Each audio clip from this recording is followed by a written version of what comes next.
আসসালামু আলাইকুম। 18 বাংলা সংবাদে সবাইকে স্বাগত জানাচ্ছি। আমি নাজিয়াত শাহরিন। শুরুতেই বিআরবি কেবল সংবাদ শিরোনাম। কাল থেকে সব পোশাক কারখানা চালু রাখার আহ্বান উপদেষ্টা আসিফ মাহমুদের। ফের হামলা হলে দেশের সব গার্মেন্টস অনির্দিষ্টকালে ছুটি দেওয়ার হুমকি বিজিএমইএর। প্রয়োজনীয় সংস্কারের মাধ্যমে দেশের মানুষের প্রত্যাশা অনুযায়ী অন্তর্বর্তী সরকার অর্থবহ একটি নির্বাচন দেবে আশা মির্জা ফখরুলের।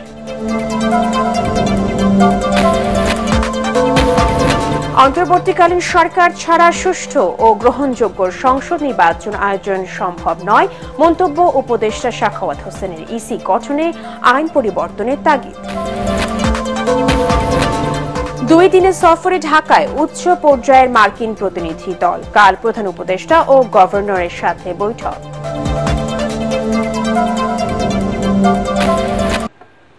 এবারে বিস্তারিত। কাল থেকে সব পোশাক কারখানা চালু রাখার আহ্বান জানিয়েছেন উপদেষ্টা আসিফ মাহমুদ। চালুর পর নিরাপত্তার শঙ্কায় বন্ধ করতে বাধ্য হলে ওই সব কারখানা শ্রম আইনের 13(1) ধারা অনুযায়ী অনির্দিষ্টকালের জন্য বন্ধ করে দেওয়ার হুঁশিয়ারি দিয়েছে বিজিএমইএ ও বিকেএমইএ। কারখানায় উৎপাদন চালু রাখতে সহযোগিতার আশ্বাস দিয়ে শিল্প উপদেষ্টা স্পষ্ট জানান, কারখানা বন্ধ রেখে দেশকে বেকায়দায় ফেলার চেষ্টা করলে তাদের সরকার মনে রাখবে। উত্তরায় বিজিএমইএ ভবনে বাংলাদেশে পোশাক খাতে ক্রয়াদেশ অন্য দেশে সরিয়ে নিতে চক্রান্ত চলছে বলেও জানান উপদেষ্টারা। শরফুল আলমের রিপোর্ট। 2 সপ্তাহ ধরেই আন্দোলন চলছে শিল্প কলকারখানাগুলোতে। শ্রমিকদের দাবি মেনে গার্মেন্টস চালু করলেও শ্রমিক অসন্তোষের মুখে বারবার তা বন্ধ করে দিতে বাধ্য হচ্ছেন মালিকরা। এই অবস্থার উত্তরণ ও নিরবচ্ছিন্নভাবে কারখানা চালু রাখতে করণীয় নিয়ে আলোচনায় সরকার ও প্রতিনিধিদের নিয়ে বিজিএমইএ ভবনে মতবিনিময় সভার আয়োজন করেন রপ্তানিকারকরা। ভাঙচুর, সহিংসতা, হাঙ্গামা এবং বিশৃঙ্খলা নয়, শিল্পের চাকা সচল রেখে আপনাদের দাবি আদায় করতে হবে। এই শিল্প যদি বন্ধ হয় তাহলে এর জন্য কিন্তু বাংলাদেশের প্রত্যেকটা মানুষ কিন্তু এটা সাফার করবে। কারখানা যদি ভাঙচুর হয় সেখানে শুধু মালিক ক্ষতিগ্রস্ত হবে না, আমাদের কিন্তু রুজি যেখান থেকে আসে সেটা আমাদেরকে অব্যাহত রাখতে হবে। আপনারা কাজে যোগদান করুন এবং কারখানাগুলো যাতে শান্তিপূর্ণভাবে চলে সেই ব্যবস্থা গ্রহণ করুন। আলোচনায় সেনাবাহিনী সহ আইন শৃঙ্খলা বাহিনীর পক্ষ থেকে জানানো হয়, দেশের অর্থনীতিকে টিকিয়ে রাখতে সর্বোচ্চ গুরুত্ব দিয়ে শ্রম অসন্তোষ নিরসনে কাজ করছেন তারা। শ্রমিকদের যৌক্তিক দাবি মেনে নেওয়ার আশ্বাস দিয়ে মৎস্য ও প্রাণী সম্পদ এবং শ্রম উপদেষ্টা জানান, বাংলাদেশের পোশাক শিল্প ধ্বংসে ষড়যন্ত্র করছে প্রতিবেশী দেশগুলো। নিরাপত্তা নিশ্চিত করতে সরকার ব্যর্থ হলে কারখানাগুলো বন্ধ করে দেওয়ারও হুঁশিয়ারি দেন ব্যবসায়ী নেতারা।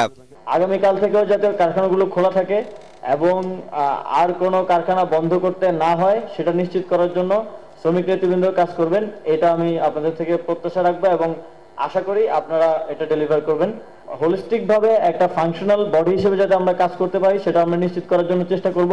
কালকে আমরা সবাই খুলবো, যদি কোনো কারণে কোনো ফ্যাক্টরি বন্ধ রাখে আমাদের সেই ফ্যাক্টরিগুলিকে আমরা 13 বন্ধ দিয়ে ছাড়া আমাদের কোনো রাস্তা আমাদের থাকবে না।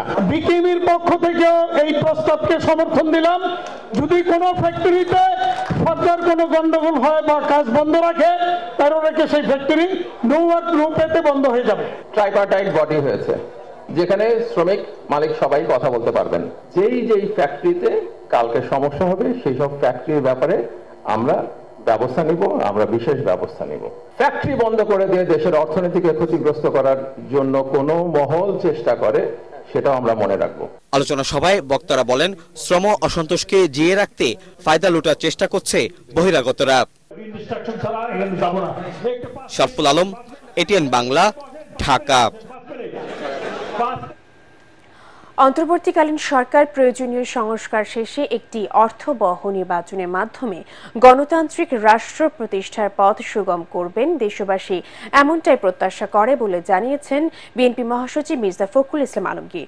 স্বৈরাচার শেখ হাসিনা বিরোধী আন্দোলনের শহীদদের স্মরণে কেন্দ্রীয় শহীদ মিনারে স্মরণ সভায় তিনি আরো বলেন, গণ অভ্যুত্থানের অর্জন ধ্বংস করতে চারদিকে ষড়যন্ত্র চলছে, তাই সবাইকে ঐক্যবদ্ধ থেকে তা মোকাবেলা করতে হবে।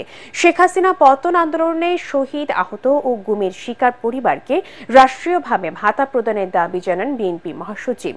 বিস্তারিত জানাচ্ছেন মইনুল হাসান। ছবি তুলেছেন মোহাম্মদ মহসিন আর আজিজুল হাকিম পলাশ। গণতন্ত্রের সংগ্রামে স্বৈরাচার শেখ হাসিনা মুক্ত বাংলাদেশ প্রতিষ্ঠায় ছাত্র জনতার ইতিহাস বদলে দেওয়া গণ অভ্যুত্থানে অকাতরে যারা বিলিয়ে দিয়েছেন প্রাণ, বাংলার সেই বীর সন্তানদের স্মরণে কেন্দ্রীয় শহীদ মিনারে এ আয়োজন। শহীদ আর আহত পরিবারগুলোর বেদনা কান্নায় কেঁদেছেন উপস্থিত জনতা, আর অঝোরধারার বৃষ্টিতে সেই কান্নায় সামিল হয়েছে প্রকৃতিও।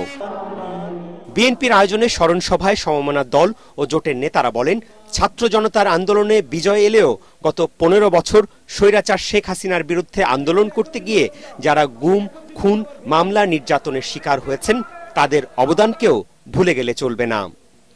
ঘৃণার বহিঃপ্রকাশ ঘটেছে, যেন আর কোন সরকার এইভাবে পুলিশের ঘৃণার পাত্র না হয়। পুলিশ তার দায়িত্ব যথাযথভাবে পালন করবে এবং এই নির্মমতার সুষ্ঠু বিচার হোক, যেন এটা পুনরাবৃত্তি না হয়।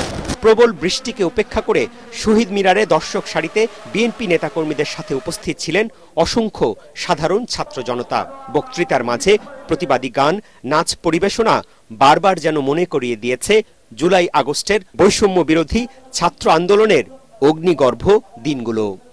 সন্ধ্যায় সমাপনী বক্তা বিএনপি মহাসচিব বলেন, স্বৈরাচার মুক্ত বাংলাদেশ প্রতিষ্ঠায় যারা শহীদ হয়েছেন, যাদের অঙ্গহানি হয়েছে, রাষ্ট্রকেই এখন তাদের দায়িত্ব নিতে হবে। এখনো নানাভাবে চক্রান্ত হচ্ছে দাবি করে অন্তর্বর্তীকালীন সরকারকে জনগণের আকাঙ্ক্ষা পূরণে কাজ করার আহ্বান জানান মির্জা ফখরুল। এই অন্তর্বর্তীকালীন সরকারের কাছে জনগণের প্রত্যাশা আকাশচুম্বী। জনগণ মনে করে যে এই প্রত্যাশা করে যে এই সরকার তাদের এমন একটা গণতান্ত্রিক ব্যবস্থা, একটা লেভেল প্লেইং ফিল্ড তৈরি করে দেবে, গণতন্ত্রের প্রতিষ্ঠানগুলোকে আবার তারা সংস্কার করে এমন একটা জায়গায় আনবে যেখানে সত্যিকার অর্থেই একটা অর্থবহ নির্বাচনের মধ্য দিয়ে, নিরপেক্ষ নির্বাচনের মধ্য দিয়ে আমরা একটা গণতান্ত্রিক রাষ্ট্র, গণতান্ত্রিক সমাজ প্রতিষ্ঠা করতে পারি। ব্যতিক্রমী এ আয়োজনে বিএনপি ছাড়াও বিভিন্ন রাজনৈতিক দলের শীর্ষ নেতারাও অংশ নেন। মইনুল হাসান, এটিএন বাংলা, ঢাকা। অন্তর্বর্তীকালীন সরকার ছাড়া সুষ্ঠু ও গ্রহণযোগ্য সংসদ নির্বাচন আয়োজন সম্ভব নয় বলে মনে করেন পাট ও বস্ত্র উপদেষ্টা এম সাখাওয়াত হোসেন। রাজধানীতে এক সেমিনারে 3 স্তরে সার্চ কমিটি কার্যক্রমের মাধ্যমে নির্বাচন কমিশন গঠনে মতামত তুলে ধরেন। অনুষ্ঠানে নির্বাচন কমিশন গঠনে বর্তমানে আইন পরিবর্তনের তাগিদ দেন রাজনৈতিক ও নাগরিক সমাজের প্রতিনিধিরা। বিস্তারিত জানাচ্ছেন একরামুল হক সায়েম। কাজী হাবিবুল আওয়ালের নেতৃত্বাধীন নির্বাচন কমিশন পদত্যাগের পর এখন সাংবিধানিক এই প্রতিষ্ঠানটি কোন প্রক্রিয়ায় গঠন হবে তা নিয়ে চলছে নানামুখী আলোচনা। রাজধানীর একটি হোটেলে এ বিষয়ে সেমিনারের আয়োজন করে ডেমোক্রেসি ইন্টারন্যাশনাল। এতে অংশ নেন বিভিন্ন রাজনৈতিক দলের নেতা, সুশীল সমাজ ও গণমাধ্যমের প্রতিনিধিরা। যদিও ছিলেন না আওয়ামী লীগ ও সমমনা দলগুলোর কেউ। বর্তমান আইন বাতিল করে স্বাধীন অনুসন্ধান কমিটির মাধ্যমে যোগ্য ব্যক্তিদের সিইসি ও নির্বাচন কমিশনার নিয়োগ দেওয়ার সুপারিশ করেন বক্তারা। 2022 সালে যে বিতর্কিত আইন হয়েছে, সেই আইনটা সম্পূর্ণভাবে বাতিল করতে হবে। মূল চ্যালেঞ্জ হচ্ছে যখন যে সরকার থাকবে সে যেন সার্চ কমিটি এবং ইলেকশন কমিশনের নিয়োগটাকে নিয়ন্ত্রণ করতে না পারে। মানুষের হিউম্যান ডিগনিটি এবং সামাজিক সুবিচার সম্পন্ন করার সম্পন্ন যদি ব্যক্তিকে পায়, তার প্রতি সবাই ঐক্যমতে পৌঁছা। ইলেকশন কমিশনের জন্য আলাদা ক্যাডার এবং সেটা এই সরকারকে দিয়ে স্টার্ট করতে হবে এবং পরিষ্কার বুঝতে পারি যে কিভাবে একটা কমিশন গঠিত হলো। আজকে একটি বিষয় নিয়ে আমরা আলোচনা করছি, কিন্তু আমাদের 3টির ইনভলভমেন্ট লাগবে: নির্বাচন কমিশন, সরকার এবং রাজনৈতিক দল, আর সবচেয়ে বড় শক্তি হলো জনগণ। নির্বাচনী যে আইনগুলো যতটুকু সংস্কার করা উচিত ততটুকুই এই রাষ্ট্রপতির অধ্যাদেশের মাধ্যমে এই অন্তর্বর্তীকালীন সরকারেরই সংস্কার করা উচিত। পাট ও বস্ত্র উপদেষ্টা এম সাখাওয়াত হোসেন বলেন, কেবল নির্বাচন কমিশন দিয়েই ভালো নির্বাচন সম্ভব নয়, প্রয়োজন নির্দলীয় সরকার ব্যবস্থা। অন্যদিকে বর্তমান আইনে ইসির দায়মুক্তির বিধান বাতিল সহ বিভিন্ন সংস্কার প্রস্তাব তুলে ধরেন নির্বাচন কমিশন সংস্কার কমিটির প্রধান doctor Badiul Alam Majumdar. Indemnity clause, দায়মুক্তির একটা বিধান যুক্ত করে ওটাই হলো আইন হয়ে গেল, এবং এটা অত্যন্ত ওই যে অগ্রহণযোগ্য আইন, কারণ এই আইনের মাধ্যমে যাকে তারা চান তাকেই তারা নিয়োগ দিতে পারে। কারণ এই আইনের মধ্যে যে আইন এখন বর্তমানে আছে সেই আইনের মধ্যে কতগুলো ওই যে সংবিধিবদ্ধ প্রতিষ্ঠান, বিধিবদ্ধ প্রতিষ্ঠান এবং সাংবিধানিক প্রতিষ্ঠানের প্রধানরা থাকতেন। নির্বাচন শুধু নির্বাচন কমিশনে দিয়েই হয় না, ইলেকশন সম্বন্ধীয় ইলেকশন পিরিয়ডের একটা সরকার বলেন, এটা পলিটিক্যাল পার্টিকে ডিসাইড করতে হবে যে তারা এই স্পেসটুকু দেবে কি দেবে না। না হলে যত ভালোই নির্বাচন কমিশন হোক, যখন সরকার থাকে, আর আমাদের অভ্যাস হচ্ছে সরকার থাকা মানে আমরা সরকারি লোক, সেই হিসাবে যদি ভালো নির্বাচন করতে হয় তাহলে আমার মনে হয় যে একটা ইন্টারিম ব্যবস্থা থাকতে হবে। সেটা আপনারা যদি কনস্টিটিউশন বলেন, either bring it into constitution, whatever way it is. অনুষ্ঠানে বিভিন্ন দেশের উদাহরণ তুলে ধরে নির্বাচন কমিশন গঠনে উন্মুক্ত ও স্বচ্ছ প্রক্রিয়া সহ 5 দফা সুপারিশ তুলে ধরে ডেমোক্রেসি ইন্টারন্যাশনাল। তারা আইডিওলজিক্যালি ডিফারেন্স থাকতে পারে, বাট আমরা ইলেকশন কমিশনের ক্ষেত্রে একটা জায়গায় ঐক্যমত আসতে হবে। ইকরামুল হক সায়েম, এটিএন বাংলা, ঢাকা। ভোট চুরি, রাতের ভোট, ডামি নির্বাচনে সহায়তাকারী নির্বাচন কমিশনারদের বিচার চেয়েছেন সুশাসনের জন্য নাগরিক সুজন সম্পাদক ডক্টর বদিউল আলম মজুমদার। এটিএন বাংলার বিতর্ক প্রতিযোগিতায় তিনি একথা বলেন। অনুষ্ঠানে নির্বাচন কমিশন সংস্কারে 10 দফা সুপারিশ জানান ডিবেট ফর ডেমোক্রেসির চেয়ারম্যান হাসান আহমেদ চৌধুরী কিরণ। আরও জানাচ্ছেন ইয়াসিন রানা। গণতন্ত্র সুরক্ষায় রাষ্ট্র মেরামত এবং জাতীয় নির্বাচন নিয়ে ছায়া সংসদ বিতর্কের আয়োজন করে ডিবেট ফর ডেমোক্রেসি।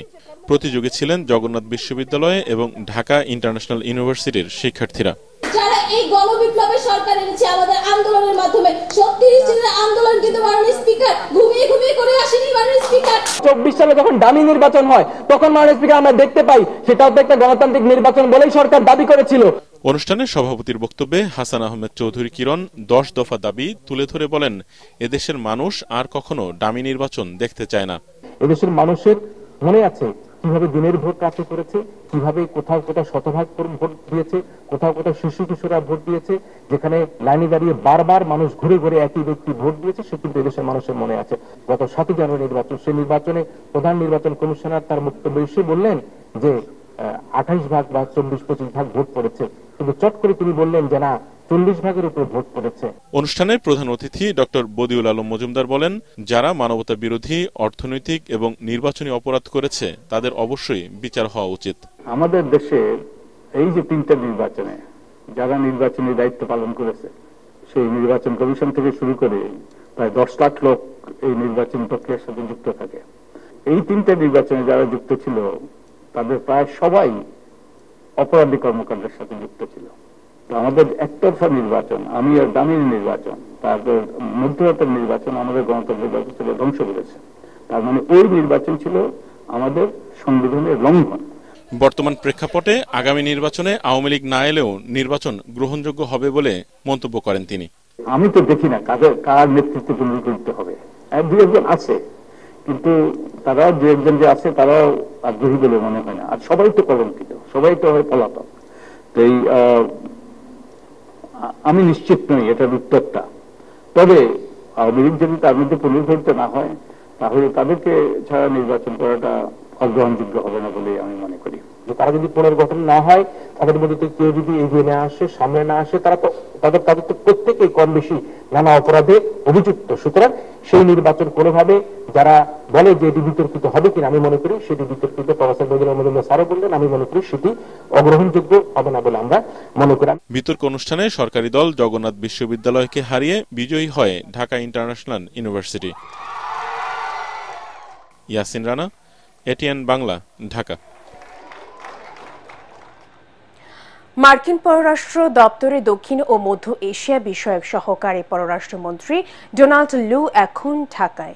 বিকেল 3:30টায় হজরত শাহজালাল আন্তর্জাতিক বিমানবন্দরে পৌঁছান তিনি। লু ঢাকায় দ্বিপক্ষীয় সম্পর্ক এগিয়ে নিতে অন্তর্বর্তী সরকারের সঙ্গে যুক্তরাষ্ট্রের বিভিন্ন সংস্থার কয়েকটি সমন্বিত বৈঠকে অংশ নেবেন।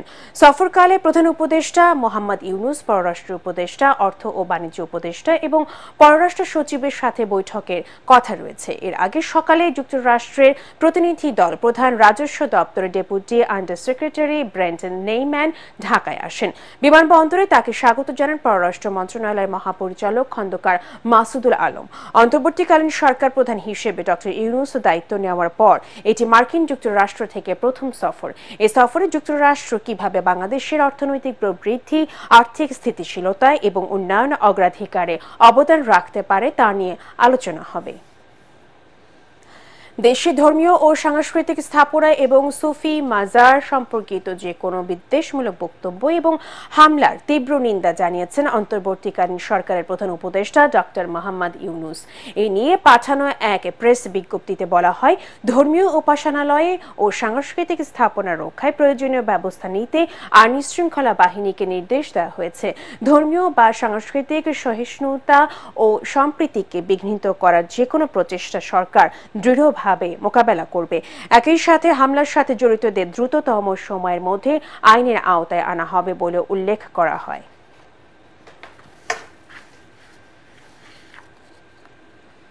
এক বছরের মধ্যে গণভবন পরিণত হতে যাচ্ছে জাদুঘরে। এবার সবার জন্য খুলে দেওয়া হবে 15 একর জমিতে নির্মিত 50 একরের পুরনো ঐতিহাসিক রাষ্ট্রীয় এই স্থাপনা, যাকে 2024 এর গণ অভ্যুত্থান এবং স্বৈরাচার পতনের সাক্ষী হিসেবে বিশ্ববাসীকে দেখাতে চায় অন্তর্বর্তী সরকার। এর আগে কি ছিল গণভবনে, এখন কি আছে, কিভাবে করা হবে সেই জাদুঘর, তাই জানাচ্ছেন কেরামতুল্লাহ বিপ্লব।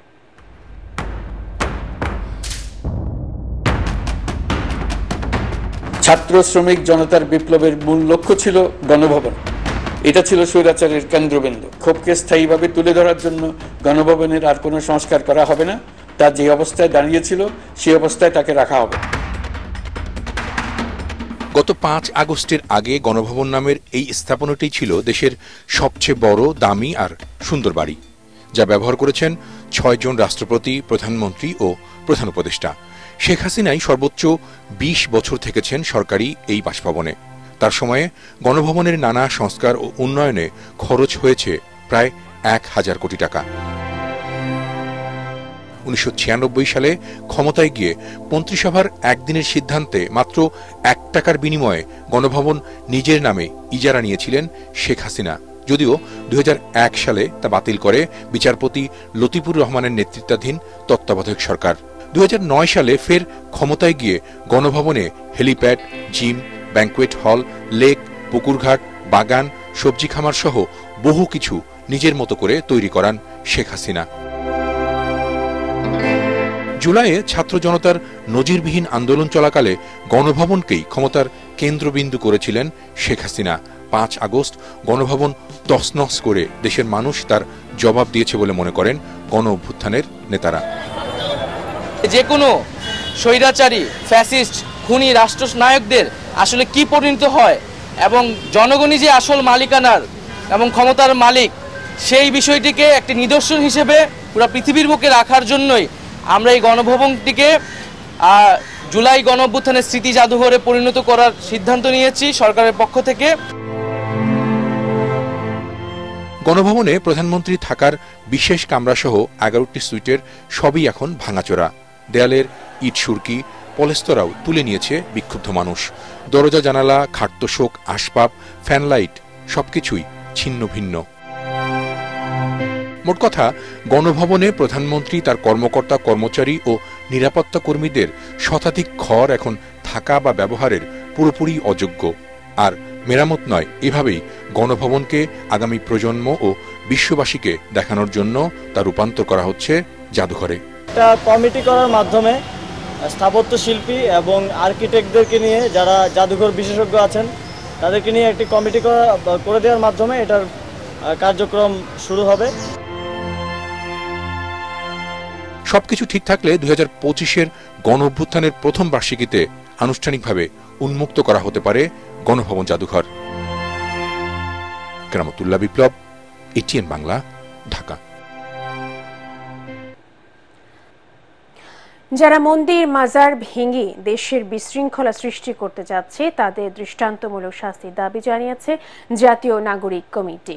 ঢাকা রিপোর্টার্স ইউনিটিতে সংবাদ সম্মেলনে তারা সব মব জাস্টিসের সঙ্গে জড়িতদের দ্রুত গ্রেফতারের দাবি জানান। রিপোর্ট করছেন খায়রুল ইসলাম।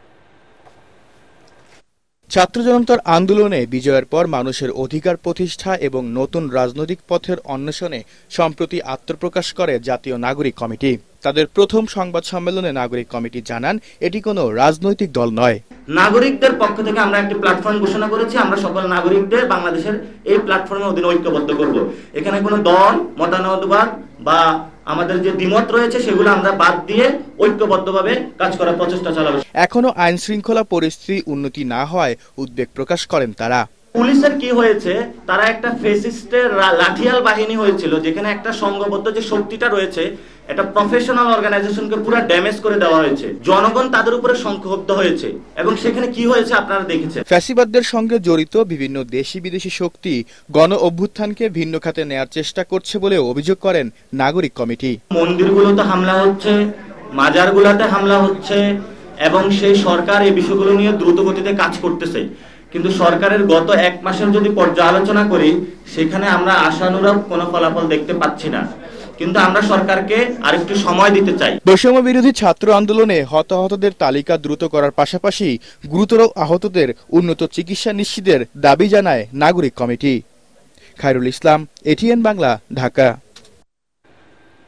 গোপালগঞ্জে স্বেচ্ছাসেবক দলের সভাপতি এস.এম. জিলানীর গাড়িবহরে আওয়ামী লীগ নেতাকর্মীদের হামলায় 2 জন নিহতের প্রতিবাদে নয়াপল্টনে বিক্ষোভ মিছিল করেছে স্বেচ্ছাসেবক দল।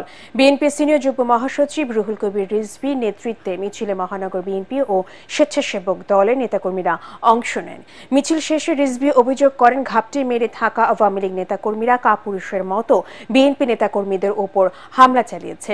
হামলার সাথে জড়িতদের দৃষ্টান্তমূলক শাস্তি দাবি করে আওয়ামী লীগের ঘাতকরা রক্ত জড়িয়ে অস্থিতিশীল পরিস্থিতি তৈরি করতে চায়। 5ই আগস্টের পরে মনে করেছি স্বৈরাচারের ভূত বিতাড়িত হয়েছে, স্বৈরাচারের ভূত বাস ঝাড়ে চলে গেছে। কিন্তু ওই বাস ঝাড়ের মধ্যে লুকিয়ে থেকেই তারা নিজেদেরকে প্রস্তুতি নিচ্ছে, কারণ ওরা শেখ হাসিনা করেই তুলেছেন তাদেরকে মারো, কাটো, রক্ত ঝরাও, হত্যা করো। আল রাফা ইসলামী ব্যাংক অর্থ সংবাদ।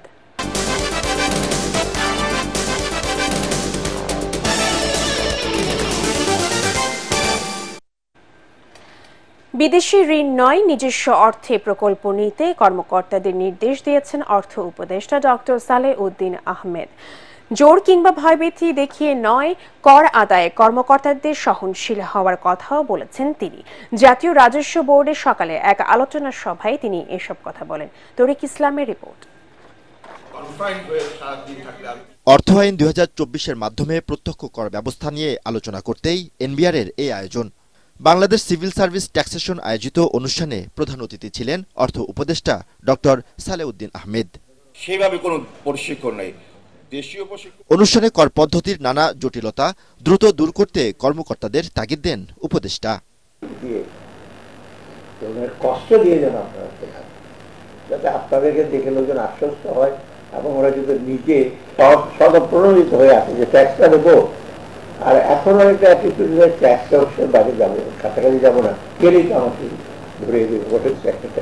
এটা কিন্তু একটু ইসে আছে তাদের মধ্যে, তারপরে আশ্বস্ত করে যাতে ওদের মধ্যে ওই ভীতিটা না থাকে। এ সময় বিদেশি ঋণের উপর নির্ভরতা কমানোর কথাও জানান ডক্টর সালেহ উদ্দিন আহমেদ। বা বিদেশি এফডিআই বলেন, এফপিআই বলেন, পোর্টফোলিও কোনটাই যেন আমরা খুব বেশি আনতে পারি, অর্থাৎ আপনাদের উপর দায়িত্বটা দিয়ে দিচ্ছি। আরেকটা এটা দ্রুত করে, অনেক স্টাডি করি, অনেকদিন করি, আর পোস্টমর্টেম না করে বরং প্রোঅ্যাক্টিভ ভবিষ্যতে কি করা যায়। আমরা অনেক সময় করি, বেশিরভাগ ইকোনমিক্সের একটা টেন্ডেন্সি আছে, অনেক আমরা হিস্ট্রি আলাপ করি, তাড়াতাড়ি এই হয়েছে 20 পৃষ্ঠার ইন্ট্রোডাকশন, এবং এটা দরকার আছে। এখন প্রয়োজন হয়েছে কি আমাদের জন্য তাদের উপদেষ্টা দেওয়া কি করবে এক্স্যাক্টলি। কর আদায়ে কর্মকর্তাদের আরো আন্তরিক হওয়ারও তাগিদ দেন উপদেষ্টা। যে যারা নিচের দিকে তলানিতে আছে। তরিক ইসলাম, এটিএন বাংলা, ঢাকা। প্যারাটিক্স খেলার খবর।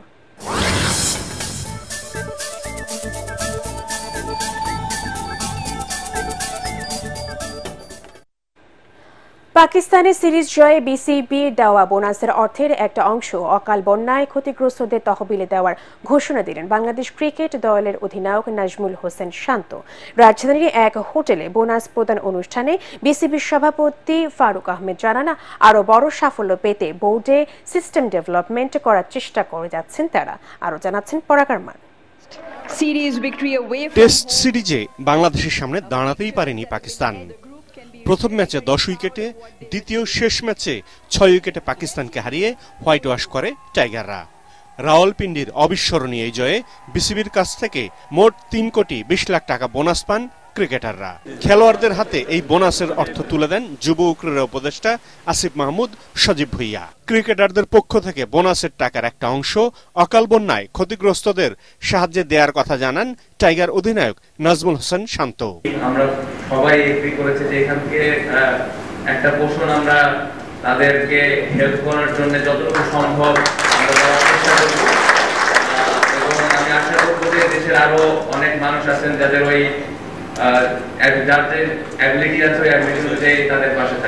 শুধু রাওয়ালপিন্ডি নয়, পৃথিবীর সব জায়গায় সাফল্য পেতে বিসিবির কর্মকর্তারা নিরলস কাজ করে যাচ্ছেন বলে জানান সভাপতি ফারুক আহমেদ। সবগুলো ডিপার্টমেন্টের দিকে একটু একটু করে সংস্কার বলবো না, জাস্ট সিস্টেম ডেভেলপমেন্ট করার চেষ্টা করছি। আমি জানি খুব শীঘ্রই হয়তো বা এটা একটা সিস্টেমের উপরে দাঁড় করিয়ে আমি পুরাপুরি আপনার মনে করেন যেগুলো আমি প্রথমে বলেছি, আপনার কোচেস, আম্পায়ার্স, উইকেটস, এই গুরুত্বপূর্ণ বিষয়গুলো আমার মনে হয় যেটা ক্রিকেটের পূর্ব শর্ত ভালো করার জন্য। ভারতের সঙ্গে 2টি টেস্ট ও 3টি টি-20 ম্যাচ খেলতে রোববার দুপুরে চেন্নাইয়ের উদ্দেশ্যে ঢাকা ছাড়বে বাংলাদেশ ক্রিকেট দল। পরাগারমান, এটিএন বাংলা, ঢাকা। নির্বাচন করবেন না বাংলাদেশ ফুটবল ফেডারেশন বাফুফের বর্তমান সভাপতি কাজী সালাউদ্দিন। বাফুফে ভবনে এসে আজ এই ঘোষণা দেন তিনি। 2008 থেকে বাফুফের সভাপতি পদে থাকা সালাউদ্দিন বলেন, টানা 4 মেয়াদে সভাপতির দায়িত্ব পালন করায় নিজেকে ভাগ্যবান মনে করেন। তবে আগামী 26 অক্টোবর বাফুফে নির্বাচনে তিনি প্রতিদ্বন্দ্বিতা করবেন না। 5 আগস্ট শেখ হাসিনা সরকারের পতনের পর ফুটবল সমর্থকদের সংগঠন বাংলাদেশ ফুটবল আলট্রাস সালাউদ্দিনের পদত্যাগের দাবি তোলে। 2 দফায় বাফুফের সামনে বিক্ষোভ করে সালাউদ্দিনকে পদত্যাগের আলটিমেটাম দেয়। আমি 4 টার্ম আপনাদের সাথে ছিলাম। I consider myself two be very lucky যে এই সুযোগ আমার জীবনে আসছে। তো এখন যে কামিং ইলেকশন আসতেছে 26শে অক্টোবরে, এই ইলেকশনে আমি কন্টেস্ট করব না। So that's my final decision. স্বৈরাচারী আওয়ামী লীগের ছত্রছায়ায় লালিত বাংলাদেশ উশু ফেডারেশনের দুর্নীতিবাজ কমিটি বাতিল করার দাবিতে 7 দফা দাবি পেশ করেন বাংলাদেশ উশু ফাউন্ডার্স ফোরাম। সকালে ডিআরইউ সাগরণী মিলনায়তনে এক সংবাদ সম্মেলনে এই দাবি উত্থাপন করেন উশু ফাউন্ডার্স ফোরামের মহাসচিব শিফু দিলদার হাসান দিলু। তারা জানান, আওয়ামী লীগ ক্ষমতায় আসার পর তাদের দোসররা অন্যান্য স্থানের মতো ক্রীড়াঙ্গনকেও কুক্ষিগত করেছে। রাজনৈতিক প্রভাব খাটিয়ে চাইনিজ মার্শাল আর্ট উশুকেও দখল করে নিয়েছে। স্বৈরাচার মুক্ত বাংলাদেশে আওয়ামী দোসরদের হাত থেকে বাংলাদেশের উশু খেলাকে রক্ষা করার আহ্বান জানানো হয়। এ সময় উপস্থিত ছিলেন উশু ফাউন্ডার্স ফোরামের চেয়ারম্যান অ্যাডভোকেট শহীদুল হক ভূঁইয়া। শেষ করার আগে বিআরবি কেবল সংবাদ শিরোনামগুলো জানিয়ে দেব আরো একবার। কাল থেকে সব পোশাক কারখানা চালু রাখার আহ্বান উপদেষ্টা আসিফ মাহমুদের। ফের হামলা হলে দেশের সব গার্মেন্টস অনির্দিষ্টকালে ছুটি দেওয়ার হুমকি বিজিএমইএর। প্রয়োজনীয় সংস্কারের মাধ্যমে দেশের মানুষের প্রত্যাশা অনুযায়ী অন্তর্বর্তী সরকার অর্থবহ একটি নির্বাচন দেবে, আশা মির্জা ফখরুলের।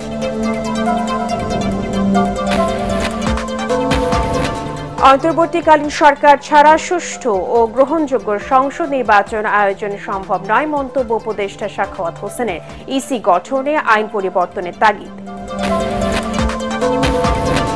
2 দিনের সফরে ঢাকায় উচ্চ পর্যায়ের মার্কিন প্রতিনিধি দল। কাল প্রধান উপদেষ্টা ও গভর্নরের সাথে বৈঠক।